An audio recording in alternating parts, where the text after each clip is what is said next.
Hi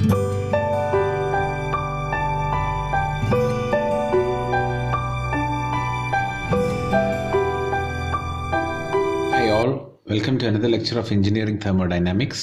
നമ്മൾ നാലാമത്തെ module start ചെയ്യുന്നതിന് മുന്നേ ചില കോഎഫിഷ്യൻസും ചില ഫാക്ടേഴ്സിൻ്റെയും പേരുകളും അതിൻ്റെ ഡീറ്റെയിൽസ് നമ്മൾ നോക്കാൻ പോവാണ്. സോ ആദ്യമായിട്ട് നമ്മൾ നോക്കാൻ പോകുന്നത് കോഎഫിഷ്യൻ്റ് ഓഫ് വോളിയം എക്സ്പാൻഷൻ എന്താണ്. നമ്മുടെ അടുത്ത മൊഡ്യൂൾ ചാപ്റ്റർ നമ്മൾ ഡീൽ ചെയ്യുമ്പോൾ പലയിടത്തുമായിട്ട് നമുക്ക് ഇങ്ങനത്തെ ടേംസ് പലയിടത്തും അല്ലെങ്കിൽ ഒന്ന് രണ്ട് സ്ഥലത്ത് നമുക്കിതിൻ്റെ ടേംസ് ഡെറിവേഷനിലോ എൻ്റെ സ്റ്റാർട്ടിങ്ങിലോ അല്ലെങ്കിൽ മിഡിലോ ഒക്കെ ആയിട്ട് ഇങ്ങനത്തെ ചില കോൺസ്റ്റൻസ് കാര്യങ്ങൾക്ക് നമ്മൾ ഇൻട്രൊഡ്യൂസ് ചെയ്യുന്നുണ്ട്. അപ്പോൾ ആദ്യം അതിന് വേണ്ടിയിട്ടായിട്ട് ഒരു ഡെഡിക്കേറ്റഡ് ആയിട്ടുള്ള ഒരു വീഡിയോ ആണ് ഇന്ന് ഉദ്ദേശിച്ചിട്ടുള്ളത്. അതിലെ രണ്ട് ടേംസ് ആണ് ഇന്ന് എക്സ്പ്ലെയിൻ ചെയ്യുന്നത്. അതിലൊന്ന് coefficient of volume expansion എന്നാണ്. So coefficient of volume expansion is represented by the letter beta. It's not letter, it's a constant letter beta. So beta എന്നതാണ് coefficient of volume expansion നമ്മൾ use ചെയ്യുന്ന sign. So എന്താണ് coefficient of volume expansion എന്നാണ് നമ്മൾ ആദ്യം കാണേണ്ടത്. It is defined as the change in volume with change in temperature per unit volume keeping the pressure constant. ഞാൻ ഒന്നുകൂടെ പറയാം, എന്താണ് coefficient of volume expansion എന്ന് ചോദിച്ചാൽ it is the change in volume okay per unit volume വോളിയത്തിലെ change in volume with change in temperature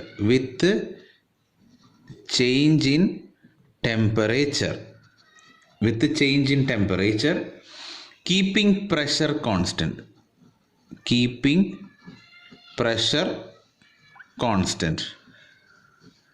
അപ്പോൾ എന്താണ് volume expansion എന്ന് പറയുമ്പോൾ നമുക്കറിയാലോ വോളിയം ചേഞ്ച് നടക്കുകയാണ്.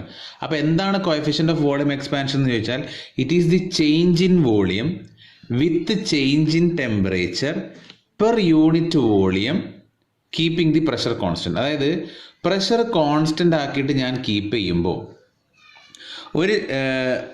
ഒരു യൂണിറ്റ് വോളിയത്തിലുള്ള കേസാണ് ബീറ്റ പറയുന്നത്. ഒരു യൂണിറ്റ് വോളിയം. അപ്പോൾ ഒരു യൂണിറ്റ് വോളിയം ഞാൻ എടുത്തു, let it be 1 metre cube, അങ്ങനെ എന്തെങ്കിലും ഒരു യൂണിറ്റ് വോളിയം ഞാൻ എടുത്തതിന് ശേഷം അതിൽ പ്രഷർ കോൺസ്റ്റൻ്റ് ആക്കി, എന്നിട്ട് ടെമ്പറേച്ചർ ചേഞ്ച് ചെയ്യുമ്പോൾ എത്രത്തോളം വോളിയം ആണോ ചേഞ്ച് ചെയ്യുന്നത് അതിനെയാണ് നമ്മൾ കോഎഫിഷ്യന്റ് ഓഫ് വോളിയം എക്സ്പാൻഷൻ എന്ന് പറയാം. And the expression for coefficient of volume expansion is beta. It is equal to 1/v specific volume into dv divided by dou t at constant pressure. ഈ equation പഠിച്ചാലും നമുക്ക് എന്ത് ചെയ്യാം, ഇതിൻ്റെ definition നമുക്ക് കൊണ്ടുവരാം.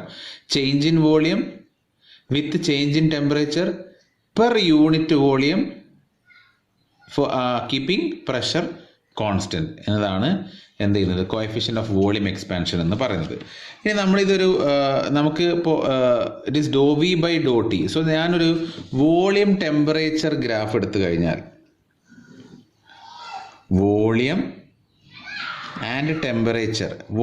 ടെമ്പറേച്ചർ ഗ്രാഫ് എടുത്തു കഴിഞ്ഞാൽ ഈ ഗ്രാഫിൽ കിട്ടുന്ന ലൈൻസിൻ്റെ സ്ലോപ്സ് ആണ് എന്ത് ഈ ഡോ വി ബൈ ഡോ ടി എന്ന് പറയുന്നത്. അതിൽ എപ്പോൾ വേണം പ്രഷർ കോൺസ്റ്റൻ്റ് ആക്കി കീപ്പ് ചെയ്യുന്ന ലൈൻ. അപ്പോൾ അതിൻ്റെ കേർവ്സ് വരുന്നത് ഏതാണ്ട് ഇതുപോലെയായിരിക്കും. ഓക്കെ, സോ ഇതുപോലെയായിരിക്കും അതിൻ്റെ കേർവ്സ് വരിക. ആൻഡ് ഇവിടെ ഒക്കെ എന്താ സംഭവിക്കുന്നത് വെച്ചാൽ പ്രഷർ കോൺസ്റ്റൻ്റ് ആക്കി കീപ്പ് ചെയ്യുമ്പോഴാണ് ഇങ്ങനെ കേർവ്സ് കിട്ടുന്നത്. സോ ഈ കോൺസ്റ്റൻ്റ് പ്രഷർ വി ടി കർവിലെ കോൺസ്റ്റൻ്റ് പ്രഷർ ലൈൻസിൻ്റെ സ്ലോപ്പാണ് എന്ത്. ഇപ്പം ഞാൻ ഇവിടുത്തെ ഒരു പോയിന്റിൻ്റെ സ്ലോപ്പ് എടുക്കുകയാണെങ്കിൽ I will look for the change in y-axis as well as in x-axis. So I will get dou v by dou t at a constant pressure. ഇതാണ് എന്ത് ഇതിൻ്റെ സ്ലോപ്പ് എന്ന് പറയുന്നത്.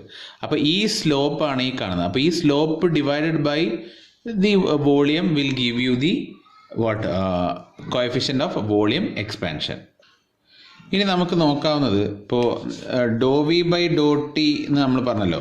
അപ്പോൾ നമുക്കറിയാം ഒരു പെർഫെക്റ്റ് ഗ്യാസിൻ്റെ കേസിൽ നോക്കുമ്പോൾ perfect gas equation P V equal to R T എന്നാണ്. That implies V is equal to R T by P എന്നുള്ളതാണ്. So therefore dou v by dou t at constant p, pressure constant ആക്കിയിട്ട് dou v by dou t എടുത്തു കഴിഞ്ഞാൽ എന്തായിരിക്കും നമുക്ക് വരിക? dou v by dou t it will become r by p അല്ലേ? കാരണം വിത്ത് respect to T ഇവിടെ തന്നെ ഉണ്ട്. അപ്പോൾ dou v by dou t is r by p ആണ്. അപ്പോൾ എനിക്ക് എന്ത് ചെയ്യാൻ പറ്റുമെന്ന് വെച്ചാൽ dou v by dou t equal to r by p എന്നുള്ളത് എനിക്ക് ഇവിടെ ഇടാം. So I can say that this is equal to 1 by v into r by p എന്ന് വേണമെങ്കിൽ എനിക്ക് എഴുതാം. And P V equal to R T അല്ലേ? P V equal to R T. So R by P എന്ന് പറഞ്ഞാൽ it will be V by T അല്ലേ? So instead of R by P I can write 1 by v into v by t, and this v will get cancelled, and this will be finally equal to 1 by t. അഥവാ ടെമ്പറേച്ചറിന് inversely proportional ആണ്.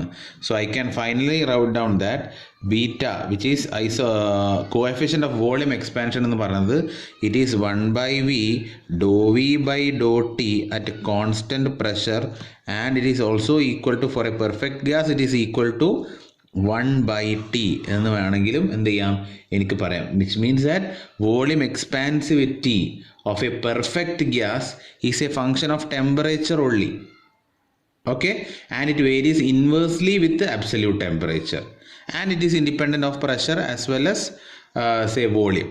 അപ്പോൾ ഈ 1 by t എന്ന് പറഞ്ഞാൽ ഇതിന് equal എന്നുള്ള അർത്ഥത്തിലല്ല, ഒരു പെർഫെക്റ്റ് ഗ്യാസിനാണെങ്കിലാണ് ഏത് ഈ 1 by t ആപ്ലിക്കബിൾ. ക്ലിയർ? അപ്പോൾ പെർഫെക്റ്റ് ഗ്യാസിനാകുമ്പോൾ എന്താണ്? ഇൻവേഴ്സ്ലി പ്രൊപ്പോർഷണൽ ടെമ്പറേച്ചറും പ്രഷറിനും അതുപോലെ വോളിയത്തിനും ഇൻഡിപെൻഡൻ്റ് ആണ് എന്ത്? നമ്മുടെ കോഎഫിഷ്യൻ്റ് ഓഫ് വോളിയം എക്സ്പാൻഷൻ എന്നുള്ളതാണ്. So now next we are going to look another property that is called isothermal compressibility. Isothermal compressibility. Isothermal compressibility. So isothermal compressibility പറയുന്നതിന് മുന്നേ എന്താണ് കംപ്രസിബിലിറ്റി എന്ന് നമുക്ക് വേണമെങ്കിൽ പറയാം.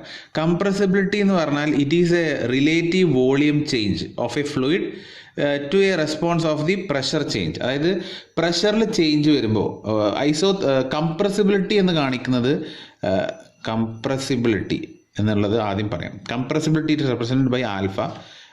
പല ടെക്സ്റ്റിലും പല രീതിയിലാണ് കാണുന്നത്, സ്റ്റാൻഡേർഡ് ആണെന്നറിയില്ല, but let us represent it with alpha. So compressibility എന്ന് പറഞ്ഞാൽ it is a relative volume change in response to a pressure change. അതായത് ഒരു ഫ്ലൂയിഡിൽ എന്തെങ്കിലും ഒരു പ്രഷർ ചേഞ്ച് ഉണ്ടായിക്കഴിഞ്ഞാൽ അത് കാരണത്താൽ ഉണ്ടാവുന്ന വോളിയം ചേഞ്ചിനെയാണ് നമ്മൾ കംപ്രസിബിലിറ്റി എന്ന് പറയാം. So it is represented as that is equal to 1 by specific volume into do V by Dr p. ഇതെന്താണ് സംഭവം? ഇത് കംപ്രസിബിലിറ്റി ആട്ടോ, ഐസോതെർമൽ കംപ്രസിബിലിറ്റി അല്ല, നോർമൽ കംപ്രസിബിലിറ്റി എന്ന് പറഞ്ഞാൽ ഇതാണ് equation. That is there is a relative volume change in response to a pressure change. അതിനെയാണ് നമ്മൾ കംപ്രസിബിലിറ്റി എന്ന് പറയുക. അപ്പോൾ ഇങ്ങനെ കംപ്രസിബിലിറ്റി നമുക്ക് രണ്ട് രീതിയിൽ ചെയ്യാൻ കഴിയും. അതിലൊന്നാണ് ഐസോതെർമൽ കംപ്രസിബിലിറ്റി, മറ്റേത് അഡിയബാറ്റിക് കംപ്രസിബിലിറ്റി എന്നാണ് പറയുന്നത്. പക്ഷെ നമ്മുടെ ടോപ്പിക്കിൽ നമ്മൾ ഐസോതെർമൽ മാത്രമേ ഉള്ളൂ. സോ അതിനെ ഫോക്കസ് ചെയ്തിട്ടാണ് പറയുന്നത്. ലാസ്റ്റിൽ അഡിയബാറ്റിക് എന്താണെന്നും കൂടെ നിങ്ങൾക്ക് പറഞ്ഞു തന്നിട്ട് നമുക്ക് ഈ വീഡിയോ വൈൻഡപ്പ് ചെയ്യും. സോ ഐസോതെർമൽ കംപ്രസിബിലിറ്റി എന്താണ്? ഐസോതെർമൽ കംപ്രസിബിലിറ്റി എന്ന് പറഞ്ഞാൽ ടെമ്പറേച്ചർ കോൺസ്റ്റൻ്റ് ആക്കി വെച്ചിട്ടുള്ള കംപ്രസിബിലിറ്റിനെയാണ് ഐസോതെർമൽ കംപ്രസിബിലിറ്റി എന്ന് പറയാം. So alpha suffix with T which means temperature is kept constant. Isothermal കംപ്രസിബിലിറ്റീനെ റെപ്രസെൻ്റ് ചെയ്യുന്ന ആൽഫബറ്റ് ആണ് കെ എന്ന് നമുക്ക് കാണാനും കഴിയും. ഓക്കെ, സോ ചില ടെക്സ്റ്റിൽ ചിലപ്പോൾ ആൽഫ ടി എന്നായിരിക്കും, ചില ടെക്സ്റ്റിൽ കെ എന്നായിരിക്കും. So don't get confused. അപ്പോൾ നിങ്ങളുടെ എക്സാമിന് അവർ ചിലപ്പോൾ ഒരു പക്ഷേ ചോദ്യം ചോദിച്ചാൽ കെ ആണോ റെപ്രസെൻ്റ് ചെയ്യുന്ന ആൽഫ ടി ആണോ എന്നുള്ളത് we are not sure. So രണ്ടും മനസ്സിലാക്കി വെക്കുക. ആൽഫ എന്ന് പറഞ്ഞാൽ കംപ്രസിബിലിറ്റി, അതിൽ സബ്സ്ക്രിപ്റ്റ് ടി ഉണ്ടെങ്കിൽ ഇറ്റ് ഈസ് ഐസോതെർമൽ കംപ്രസിബിലിറ്റി എന്ന് പറയാം. സോ ഐസോതെർമൽ കംപ്രസിബിലിറ്റീനെ നമ്മൾ പറയുന്നത് it is similar to the equation of which we had look on to earlier. So അതെന്താണ്? So it can be defined as the change in volume with change in pressure per unit volume keeping the temperature constant, അതായത് that is equal to say -1 specific volume V or specific volume എന്നോ volume എന്നോ പറയാം. ഞാൻ പറഞ്ഞിരുന്നു അത് രണ്ടും same ആണ്, ഒരു മാസിൻ്റെ ടേമിൻ്റെ വ്യത്യാസമേ ഉള്ളൂ. So Dr V by Dr p at constant t. ഇപ്പോൾ നെഗറ്റീവ് സൈന് ഇൻഡിക്കേറ്റ് ചെയ്തതെന്ന് വെച്ചാൽ there is a decrement in volume, അഥവാ നമ്മൾ ആ സ്ലോപ്പ് വരക്കുമ്പോൾ കാണിച്ചു തരാം എന്താണെന്നുള്ളത്. സോ ഇതാണ് ഐസോതെർമൽ കംപ്രസിബിലിറ്റി എന്ന് പറയുന്നത്. സോ ഇവിടെ എന്താണ്, ഇവിടെ ഒരു ചേഞ്ച് ഇൻ വോളിയം ഉണ്ട് with respect to change in pressure keeping temperature constant per unit volume. നമ്മൾ നേരത്തെ കണ്ടിരുന്നത് എന്തായിരുന്നു, dou V by Dr T keeping pressure constant. Temperature change ചെയ്യുമ്പോഴുള്ള ടെമ്പറേച്ചർ ചേഞ്ച് ചെയ്യുന്നതനുസരിച്ചുള്ള വോളിയം ചേഞ്ചിനെയാണ് നമ്മൾ എന്ത് ചെയ്തത്, വോളിയം എക്സ്പാൻസിവിറ്റി പറഞ്ഞത്. ഇതിൽ പ്രഷർ ചേഞ്ച് ചെയ്യുന്നതനുസരിച്ചിട്ടുള്ള വോളിയം ചേഞ്ചിനെയാണ് നമ്മൾ ഐസോതെർമൽ കംപ്രസിബിലിറ്റി എന്ന് നമ്മൾ പറയുന്നത്. പിന്നെ ഈ നെഗറ്റീവ് സൈൻ എന്താ, നെഗറ്റീവ് സൈൻ ഇൻഡിക്കേറ്റ് ചെയ്യുന്നത് എന്താണെന്ന് വെച്ചാൽ it is a decrease in volume, അതായത് increase in pressure will cause a decrease in volume അല്ലേ. അപ്പം അതിനെ കൗണ്ടർ ചെയ്യാൻ വേണ്ടിയിട്ടാണ് ഈ മൈനസ് സൈന് ഇട്ടിട്ടുള്ളത്. Now this is do V by Dr p. അപ്പം നമ്മൾ വി പി എന്ന് പറയുന്ന ഒരു റിലേഷൻ, ഒരു ഗ്രാഫ് നമ്മൾ വരക്കുകയാണെങ്കിൽ volume and pressure, V P എന്ന ഗ്രാഫ് നമ്മൾ കീപ്പ് ചെയ്യുകയാണെങ്കിൽ അതിൽ ഐസോതേംസ് വരക്കുന്നത് ഏതാണ്ട് ഇതുപോലെ ആയിരിക്കും. ഐസോതേംസ് കൊണ്ട് ഉദ്ദേശിക്കുന്നത് ടെമ്പറേച്ചർ കോൺസ്റ്റൻ്റ് ആയിട്ടുള്ള ഈ ലൈൻസ്. ഈ ലൈനിലെ ഒരു സ്ലോപ്പാണ്, ഇതിൻ്റെ ഒരു സ്ലോപ്പാണ് നമുക്ക് പറയാം എന്ത്, ഡോ വി ബൈ ഡോ പി എന്ന് പറയുന്നതാണ് ഇതിൻ്റെ സ്ലോപ്പ്. അപ്പോൾ ഈ slope divided by volume will give you what, isothermal compressibility എന്നാണ് നമ്മൾ മനസ്സിലാക്കുന്നത്. ഇനി നമ്മൾ നേരത്തെ ചെയ്ത പോലെ ഐഡിയൽ ഗ്യാസിൻ്റെ പെർഫെക്റ്റ് ഗ്യാസിൽ P V equal to R T ആണ്. So I can say V is equal to R T by P. സോ ഡോ വി ബൈ ഡോ പി ചെയ്ത് കഴിഞ്ഞാൽ എന്തായിരിക്കും, പി എവിടെയാണുള്ളത്, താഴെയാണുള്ളത് അല്ലേ. And R T is a constant value. So I can say R T into -1/p² എന്ന് വേണമെങ്കിൽ എനിക്ക് പറയാം. എന്ത്, ഡോ വി ബൈ ഡോ പി എന്ന് വേണമെങ്കിൽ എനിക്ക് എന്ത് ചെയ്യാം, I can write down as r T into -1/p². അപ്പോൾ എനിക്ക് ഈ പറയുന്ന ഇക്വേഷന് ഈ കിട്ടിയ വാല്യൂ എനിക്ക് ഇവിടെ കൊണ്ടുപോയി സബ്സ്റ്റിറ്റ്യൂട്ട് ചെയ്താൽ I will get k is equal to, this is for a perfect gas, okay. K is equal to -1/v. -1/v ഇവിടെ ഉണ്ട്. Do V by Dr p എന്താണ്, ആർ ടി ഇൻറ്റു -1/p² എന്ന് പറയാം. So R T എനിക്ക് എങ്ങനെ എഴുതാം, P V എന്നാക്കി എഴുതിക്കൂടെ, എഴുതാം. So -1 into p v into -1 divided by p². ഇവിടെ താഴെ ഒരു വി ഉണ്ട്. സോ ഇവിടുത്തെ വിയും ക്യാൻസൽ ആവും, പിയും ക്യാൻസൽ ആവും. Minus into minus is plus. So I can get k is equal to 1/p എന്ന് പറഞ്ഞിട്ട് എനിക്ക് എഴുതാൻ പറ്റും. Which means isothermal compressibility of a perfect gas varies inversely with pressure and it is independent of both the temperature and volume. Clear ആണല്ലോ. ഇതാണ് isothermal compressibility ആയിട്ട് നമുക്ക് മനസ്സിലാക്കാനുള്ളത്. പിന്നെ ഇതോടൊപ്പം മറ്റേതും കൂടെ പറയാം, അഡിയബാറ്റിക് കംപ്രസിബിലിറ്റി എന്താണ്. അഡിയബാറ്റിക് കംപ്രസിബിലിറ്റി ദോ നമുക്കത് അത്ര ആവശ്യമില്ലെങ്കിലും അതും കൂടെ ഒന്ന് പറഞ്ഞ സ്ഥിതിക്ക്, കംപ്രസിബിലിറ്റി പറഞ്ഞ സ്ഥിതിക്ക് അതും കൂടെ ഒന്ന് ജസ്റ്റ് പറയുന്നുള്ളൂ. അഡിയബാറ്റിക് കംപ്രസിബിലിറ്റി, ആൽഫ കംപ്രസിബിലിറ്റി ഇവിടെ അഡിയബാറ്റിക് ആണ്. സോ എൻട്രോപ്പി ആണ് കോൺസ്റ്റൻറ്റ് കീപ്പ് ചെയ്യുന്നത്. ഓക്കെ, എൻട്രോപ്പി കോൺസ്റ്റൻറ്റ് കീപ്പ് ചെയ്തിട്ടുള്ള change in volume per unit volume with respect to pressure at constant entropy, ഇതിനെയാണ് നമ്മൾ അഡിയബാറ്റിക് കംപ്രസിബിലിറ്റി എന്ന് നമ്മൾ എന്ത് ചെയ്യുന്നത്, പറയുന്നത്. സോ ഇത് കൂടുതൽ ഇതിലേക്ക് ഇന്നായിട്ട് പോകുന്നില്ല, ജസ്റ്റ് നിങ്ങൾ ഈ കാര്യങ്ങളൊന്ന് മനസ്സിലാക്കുക. So we have seen what is isothermal compressibility and adiabatic compressibility ഒന്ന് മനസ്സിലാക്കി. അതുപോലെ coefficient of volume expansion also we have found. So that's all for this video. Understand these concepts. Thank you all.